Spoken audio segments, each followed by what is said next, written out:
அத்தியாயம் 12. London Heathrow விமான நிலையம். விமானத்திலிருந்து வெளிப்பட்ட கங்காதரன், நித்யா, ஈஸ்வர் 3 பேரும் ஏர்போர்ட் லவுஞ்சுக்குள் நுழைந்தார்கள். நித்யா, உன்னால நடக்க முடியலன்னா சொல்லுமா, வீல் சேர் வரவழைக்கலாம். அதெல்லாம் வேண்டாம்ப்பா, நானே மெதுவா நடந்து வரேன். உனக்கு இப்படி மூச்சு வாங்குதேம்மா. எனக்கு ஒன்றும் சிரமம் இல்லப்பா சொன்ன நித்யா ஈஸ்வரின் தோளை ஆதரவாய் பற்றி கொண்டு நடந்தாள். ஏர்போர்ட்டுக்கு வெளியே கிங்டம் ஹாஸ்பிட்டலில் இருந்து வந்திருந்த ஆம்புலன்ஸ் வேன் ரிவால்விங் சிவப்பு விளக்கோடு நின்றிருந்தது. இளவயது டாக்டர் ஒருவர் பேஷண்ட் நித்யா என்று எழுதப்பட்ட ஒரு அட்டையை வைத்துக்கொண்டு நின்றிருந்தார். அவரை நெருங்கினார்கள். இளவயது டாக்டர் அடையாளம் தெரிந்து கொண்டு புன்னகைத்தார். நான் டாக்டர் தாம்சன். ஹாஸ்பிட்டலில் உங்களுக்காக சீஃப் டாக்டர் ஆர்த்தர் காத்து கொண்டிருக்கிறார். உங்களிடம் பேசிவிட்டு ஒரு ஆபரேஷன் விஷயமாய் அவர் பாரிஸ் போக வேண்டும். நாம் புறப்படலாமா? ஆம்புலன்ஸ் வேனுக்குள் ஏறினார்கள். லண்டன் தெருக்களில் ஒரு அரை மணி நேரம் விரைந்த ஆம்புலன்ஸ் வேன் தேம்ஸ் நதிக்கரையில் பிரம்மாண்டமாய் பரவியிருந்த கிங்டம் ஹாஸ்பிட்டலுக்குள் நுழைந்தது. 5வது மாடியில் ஆர்த்தர் காத்திருக்க அவருக்கு முன்பாய் 3 பேரும் போய் உட்கார்ந்தார்கள். 60 வயதுகளின் ஆரம்பத்தில் இருந்த ஆர்த்தர் நித்யாவை ஒரு கனிவு பார்வை பார்த்தார். உனக்கு வந்திருக்கிற கிளாஸ்டீரியா நோயை கண்டு நீ பயப்படக்கூடாது. அப்போதுதான் இந்த நோயை குணப்படுத்த முடியும். அதாவது இந்த நோயை தோற்கடிக்க முடியும்.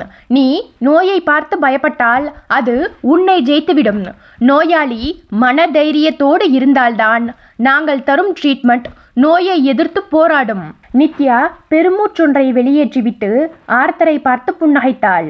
டாக்டர், எப்போதுமே நான் மற்றவர்களிடமிருந்து வேறுபட்டு வித்தியாசமாய் இருக்க வேண்டும் என்று நினைப்பவள்.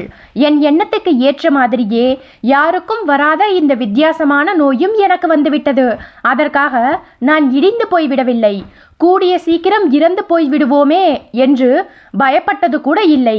நான் இப்போது உயிர் வாழ வேண்டும், பிழைக்க வேண்டும் என்று நினைப்பதெல்லாம் என்னுடைய அப்பாவுக்காகவும் என்னை கல்யாணம் பண்ணிக்கொள்ளப் போகிற ஈஸ்வருக்காகவும் தான்.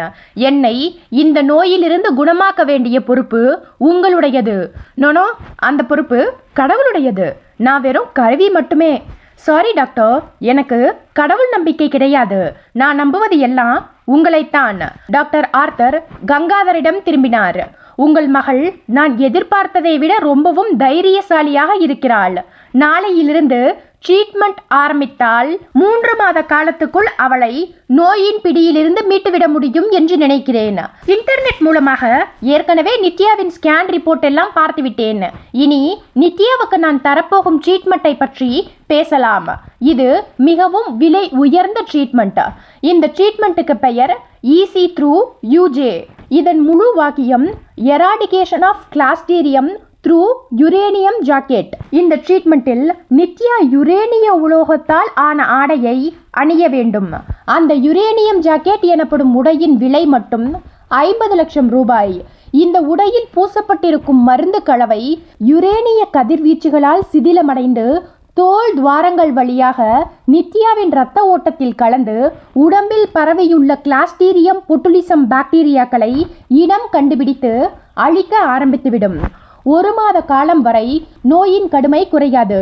பின் போக போக நோயின் கடுமை குறையும். 3 மாதத்திலிருந்து 6 மாதம் வரை இந்த ஹாஸ்பிட்டலில் தங்கி இருந்து ட்ரீட்மெண்ட் எடுத்துக்கொள்ள வேண்டும். மொத்த செலவு 70 80 லட்சம் வரைக்கும் ஆகும். ட்ரீட்மெண்ட்டை ஆரம்பிக்கும் முன்பு பாதி தொகையை ஹாஸ்பிட்டலில் கட்டிவிட வேண்டும். பிறகு நித்யா குணமடைய ஆரம்பித்ததும் மீதி தொகையை கட்டிவிட வேண்டும். கங்காதரன் குறுக்கிட்டார். டாக்டர், எங்களுக்கு நித்யா குணமடைகிறது தான் முக்கியம். மொத்த பணத்தையும் நாளைக்கே நாங்கள் கட்டிடுறோம். அதையும் எங்கள் ஹாஸ்பிட்டல் நிர்வாகம் ஒத்துக்காது. முதலில் பாதி தொகை தான் கட்ட வேண்டும். அப்புறம் இன்னொரு முக்கியமான விஷயம், யுரேனிய ஜாக்கெட் ட்ரீட்மெண்ட்டின் போது அந்த உடையை ஒரு நாளைக்கு குறைந்தபட்சம் 8 மணி நேரமாவது அணிந்திருக்க வேண்டும். அப்படி அணியும் போது உடம்புக்குள் ஏற்படும் கதிரியக்கத்தின் காரணமாக 1 மாசத்துக்குள்ளாகவே தலைமுடி முழுவதும் கொட்டிவிடும். உடல் எடை 20 கிலோ வரை குறையும்.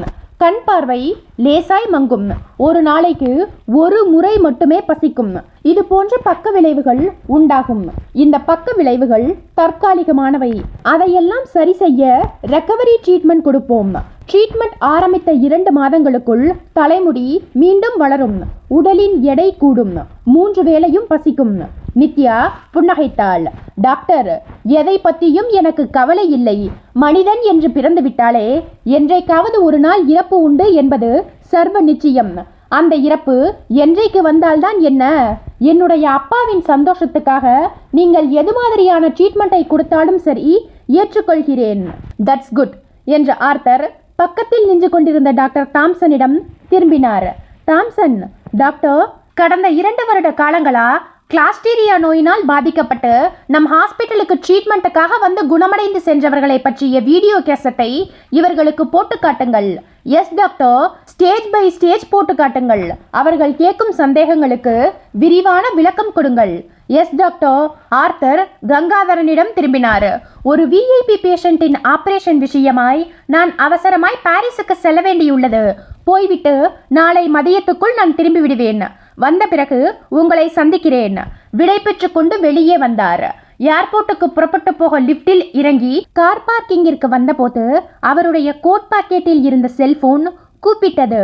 எடுத்து அழைப்பது யார் என்று டிஸ்பிளேயில் பார்த்தார். அடுத்த வினாடி அவருடைய பீட்ரூட் நிற முகம் மாறியது. அத்தியாயம் 13.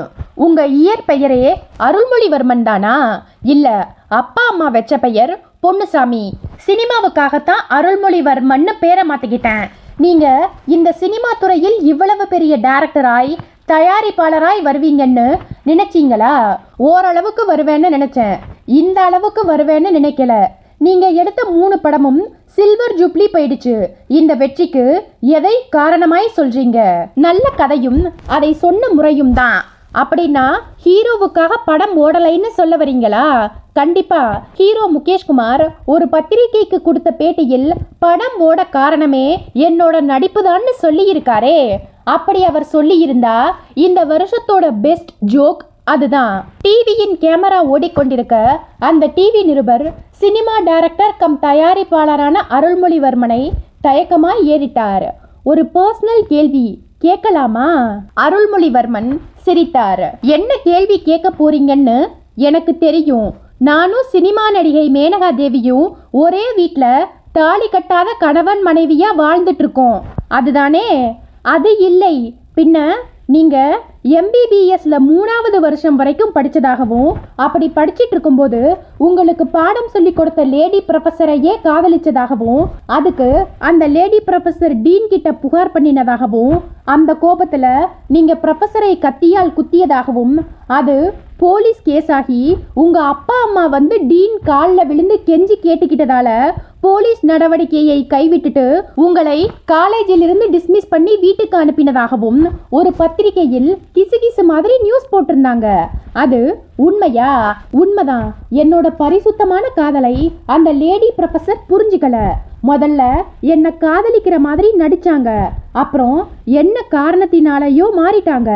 அந்த கோபத்துல கத்தியை எடுத்து காட்டினேன். அவ்வளவுதான். கத்தியால குத்திட்டதா டீன் கிட்ட புகார் கொடுத்துட்டாங்க. ஒரு பொம்பளை நினைச்சா ஒரு மனுஷனோட தலை விதியையே மாற்ற முடியுங்கிறதை அன்னைக்கு தான் புரிஞ்சுக்கிட்டேன். அதுவும் நல்லதுக்கு தான். அந்த லேடி ப்ரொஃபஸர் உண்மையாகவே என்னை லவ் பண்ணி இருந்தா இவ்வளவு பேரும் புகழும் ஒரு சினிமா டைரக்டராய் தயாரிப்பாளராய் நான் இன்னைக்கு வளர்ச்சி அடைஞ்சிருக்க முடியாது. ஸோ அந்த லேடி ப்ரொஃபஸர் வாழ்க. கடைசியா ஒரு கேள்வி. உங்களுடைய அடுத்த படம் என்ன? ஹிந்தியில் ஷோலே மாதிரி ஒரு படம் பண்ணுறேன். தெலுங்குல ஒரு படம் பண்ணுறேன். இனிமே தமிழில் படம் பண்ண மாட்டேன். ஏன்? காரணம் சொன்னால் ரொம்ப பேருக்கு கோபம் வரும். வேண்டாம். பேட்டியை இதோடு முடிச்சுக்குவோம். அருள்மொழிவர்மன் எழுந்து கேமரா கோணத்தை விட்டு நகர்ந்து கொள்ள பேட்டி எடுத்த டிவி யூனிட் அடுத்த 5 நிமிடங்களுக்குள் இடத்தை காலி செய்தன. வேன் கிளம்பி போன பிறகும் தன்னுடைய வீட்டு சிட் அவுட் கூடை நாற்காலிகளில் உட்கார்ந்திருந்த அந்த 2 பேரை பார்த்ததும் முகம் மாறினார் அருள்மொழிவர்மன். என்ன, நீங்க கிளம்பலையா? நாங்க டிவி யூனிட்டே கிடையாதே. பின்ன என் பேர் விவேக், கிரைம் பிரான்ச். இவன் விஷ்ணு, என்னோட அசிஸ்டன்ட். அருள்மொழிவர்மனின் கண்களில் திடீர் கலக்கம். கிரைம் பிரான்ச்சா? நீங்க எதுக்காக இங்கே? டிவி யூனிட்டுக்கு பேட்டி தந்த மாதிரி எங்களுக்கும் ஒரு பேட்டி தரணும். பேட்டியா? எதுக்கு? அப்பதானே ஸ்வப்னாவை பத்தின எல்லா உண்மைகளும் வெளியே வரும். ஸ்வப்னாவா? யாரது? விஷ்ணு சிரித்தான். இதோ பாருங்க ஆமோவர்மன், நீங்க ஒரு நல்ல தயாரிப்பாளர், ஒரு நல்ல டைரக்டர். அதே மாதிரி ஒரு நல்ல நடிகர்னு இப்பதான் தெரியுது. ஸ்வப்னாவை தெரியாதுன்னு நீங்க ரொம்ப நேரத்துக்கு போய் சொல்லிட்டு இருக்க முடியாது. ஏன்னா நீங்களும் ஸ்வப்னாவும் ஒரே மிராண்டா பாட்டிலில் 2 ஸ்ட்ராவை போட்டு போட்டி போட்டுக்கொண்டு உறிஞ்சுகிற ஸ்டில்லில் இருந்து அவளை நீங்க தப்பான இடத்துல கை வச்சுக்கிட்டு சிரிக்கிற ஸ்டில் வரை எங்ககிட்ட இருக்கு. காட்டட்டுமா?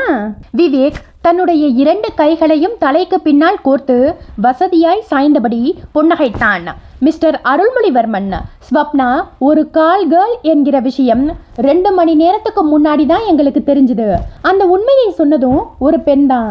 அந்த பெண்ணை மேலும் கிளறியதில் ஸ்வப்னாவுக்கும் ரிஷி மைந்தன் என்கிற ஒரு சினி போட்டோகிராஃபருக்கும் நெருங்கிய தொடர்பு இருக்கிற விஷயம் வெளியே வந்தது. அந்த ரிஷி மைந்தனை உடனே மடக்கினோம்.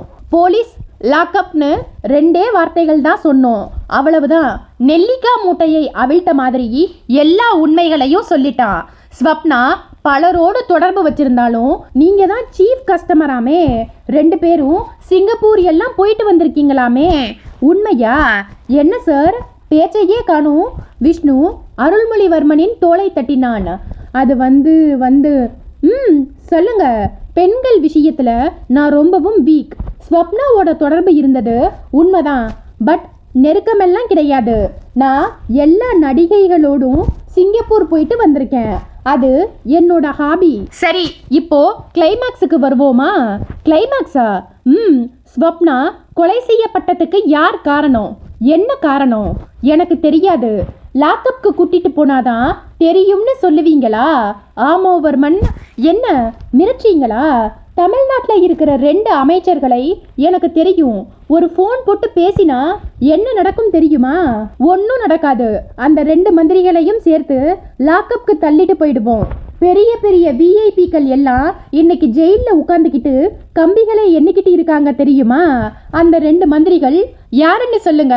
நானே ஃபோன் போட்டு பேசுகிறேன். அருள்மொழிவர்மனின் முகத்தில் திகில் பரவியது. எச்சில் விழுங்கி கொண்டு பேச்சை தொடர்ந்தார். சார், ஸ்வப்னாவை கொலை பண்ணினது யாருன்னு எனக்கு தெரியும்.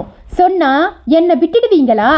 உங்களுக்கு அந்த கொலையில் சம்பந்தம் இல்லைன்னா கண்டிப்பா விட்டுடுவோம். சொல்லுங்க, யார் அந்த கொலையாளி? அருள்மொழிவர்மன் தன் முகத்தில் வழிந்த வியர்வையை 2 கைகளாலும் வலித்து விட்டு கொண்டே விவேக்கை ஏறிட்டார். சார், நான் சொன்னா நீங்க நம்ப மாட்டீங்க. ஸ்வப்னாவை கொலை பண்ணினது அவளுடைய அண்ணன் சுபாகர் தான். அத்தியாயம் 14. லண்டன். காலை 11 மணி. டாக்டர் ஆர்த்தர் பாரிஸிலிருந்து திரும்பி தன்னுடைய அறைக்குள் உட்கார்ந்து அன்றைக்கு பார்க்க வேண்டிய கேஸ் ஃபைல்களை கம்ப்யூட்டரில் பார்த்து படித்து கொண்டிருந்த போது ஜூனியர் டாக்டர் தாம்சன் உள்ளே வந்தார். Good morning doctor. Good morning. வாருங்கள் தாம்சன். ரவுண்ட்ஸ் போயிட்டு வந்துட்டீங்களா? Yes doctor. Any critical stage patient? யாரும் இல்லை doctor. Cancer patient Frederick discharge ஆகி போயிட்டாரா? நேற்றைக்கு சாயந்தரமே. அடுத்த ரேடியேஷன் அவருக்கு எப்போது? தேதியை நீங்கள் தான் சொல்ல வேண்டும் டாக்டர். ஓகே, அதை பிறகு பார்த்து கொள்வோம். அந்த கிளாஸ்டீரியா பேஷண்ட் இந்திய பெண் நித்யாவுக்கு பொருத்த வேண்டிய யுரேனிய உடைக்கான அளவு எடுத்து விட்டீர்களா? அளவு எடுக்கப்பட்டு உடை தயாராகிவிட்டது டாக்டர். மருந்து கலவையை அதில் பிரஷ் செய்ய வேண்டியதுதான் பாக்கி. அதற்கு முன்னதாக நித்யாவின் உடம்பில் உள்ள கிளாஸ்டீரியம் பொட்டுலிஷம் பாக்டீரியாக்களின் வளர்ச்சி சதவீதம் எவ்வளவு என்பதை கண்டுபிடிக்க நேற்றைக்கு இரவு கல்ச்சர் டெஸ்ட் செய்தேன். அந்த ரிசல்ட் இன்னும் 10 நிமிஷ நேரத்துக்குள் கிடைத்துவிடும். வளர்ச்சி சதவீதம் எவ்வளவு என்பதை பார்த்துவிட்டுதான் மருந்து கலவையை தயார் செய்ய வேண்டும். நித்யாவை காலையில் பார்த்தீர்களா? பார்த்தேன் டாக்டர். ரிஸ்க் ஃபேக்டர் பேப்பர்களில் எல்லாம் கையெழுத்து வாங்கிட்டீங்களா? வாங்கியாயிற்று. சக்சஸ் ரேட் 40% தான் என்பதையும் சொல்லிட்டீங்களா? சொல்லிட்டேன். கிளாஸ்டீரியா நோய் தாக்கப்பட்ட பேஷண்ட்டுகள் நம்முடைய ஹாஸ்பிட்டலுக்கு வந்து ஈசி த்ரூ யூஜி ட்ரீட்மெண்ட் மூலம் குணமடைந்த வீடியோ கேசட்டுகளை பார்த்த பின்பு நித்யாவுக்கு தன்னம்பிக்கையும் சந்தோஷமும் கூடியுள்ளது. நிரம்பவே உற்சாகமாக இருக்கிறாள் டாக்டர். மிகவும் துணிச்சலான பெண். அந்த பெண் மாதிரியே எல்லா நோயாளிகளும் இருந்துவிட்டால் நாம் ட்ரீட்மெண்ட் கொடுப்பது சுலபம். ஆர்த்தர் சொல்லிக் கொண்டிருக்கும் போதே அறைக்கதவு மெலிதாய் தட்டப்படும் சத்தம் கேட்டது. Please come in. அவர் குரல் கொடுக்க கதவை திறந்தபடி கங்காதரனும் ஈஸ்வரும் உள்ளே வந்தார்கள். Good morning doctor. Good morning. Please seated. உங்களை பற்றி தான் பேசிக் கொண்டிருந்தோம். கங்காதரனும் ஈஸ்வரும் டாக்டருக்கு முன்பாய் இருந்த நாற்காலிகளில் உட்கார்ந்தார்கள். கங்காதரன் கேட்டார், டாக்டர், நித்யாவுக்கான ட்ரீட்மெண்ட்டை எப்போது ஆரம்பிக்க போகிறீர்கள்? ஒரு கல்ச்சர் டெஸ்டின் ரிசல்ட்டுக்காக காத்து கொண்டிருக்கிறோம். அந்த ரிசல்ட் வந்ததும் மருந்து கலவையை தயாரித்து யுரேனியம் ஜாக்கெட்டின் மேல் பூச வேண்டும். எப்படியும் ட்ரீட்மெண்ட்டை தொடங்க மதியம் 2 மணிக்கு மேல் ஆகிவிடும். டாக்டர், ட்ரீட்மெண்ட்டுக்கு ஆகும் செலவில் பாதி பணத்தை இப்போதே கட்டிவிடலாமா? கட்டிவிடுங்கள். கீழே தரைத்தளத்தில் கேஷ் கவுண்டர் உள்ளது. அங்கே போய் பணத்தை செலுத்தி முறையான ரசீதை பெற்றுக்கொள்ளுங்கள். ட்ரீட்மெண்ட் முடியும் வரை ரசீதுகளை பத்திரமாக வைத்துக் கொள்வது நல்லது. ஏர்போர்ட்டிலும் காட்ட வேண்டியிருக்கும். கங்காதரனும் ஈஸ்வரும் எழுந்தார்கள். டாக்டரிடம் கை குலுக்கிவிட்டு பணம் கட்டுவதற்காக வெளியே போனார்கள். ஆர்த்தரும் தாம்சனும் மேற்கொண்டு 5 நிமிடங்கள் ட்ரீட்மெண்ட்டை பற்றி பேசிக் கொண்டிருந்த போது லேபில் இருந்து அந்த இன்டர்காம் வந்தது. ஆர்த்தர் பட்டனை தட்டிவிட்டு பேசினார். எஸ் டாக்டர், லேபில் இருந்து சீஃப் டெக்னீஷியன் மார்ட்டின் பேசுகிறேன். சொல்லுங்கள் மார்ட்டின். நித்யா என்ற பெண்ணின் கல்ச்சர் டெஸ்ட் ரிப்போர்ட் தயாராக உள்ளது சார். என்னுடைய அறைக்கு கொண்டு வாருங்கள். டாக்டர், வந்து என்ன, உங்களுடைய அறையில் நோயாளியோடு சம்பந்தப்பட்டவர்கள் யாராவது உள்ளார்களா? இல்லை. ஏன், எதற்காக இந்த கேள்வி? கல்ச்சர் ரிப்போர்ட்டில் ஒரு ஆச்சரியம் உள்ளது. ஆச்சரியமா? என்ன ஆச்சரியம்? இந்த பெண் நித்யாவுக்கு கிளாஸ்டீரியா நோய் இருக்க வாய்ப்பில்லை டாக்டர். கல்ச்சர் டெஸ்டில் அந்த வகை பாக்டீரியாவே தென்படவில்லை. என்ன சொல்கிறீர்கள் மார்ட்டின்? உண்மையை சொல்லிக் கொண்டிருக்கிறேன் டாக்டர். அந்த பெண்ணுக்கு வேறு ஏதோ நோய். இந்தியாவில் இருக்கும் டாக்டர் தவறாக டயக்னைஸ் செய்து ரிப்போர்ட் அனுப்பிவிட்டார் என்று நினைக்கிறேன். நீங்கள் கல்ச்சர் ரிப்போர்ட்டோடு உடனடியாய் என்னுடைய அறைக்கு வாருங்கள்.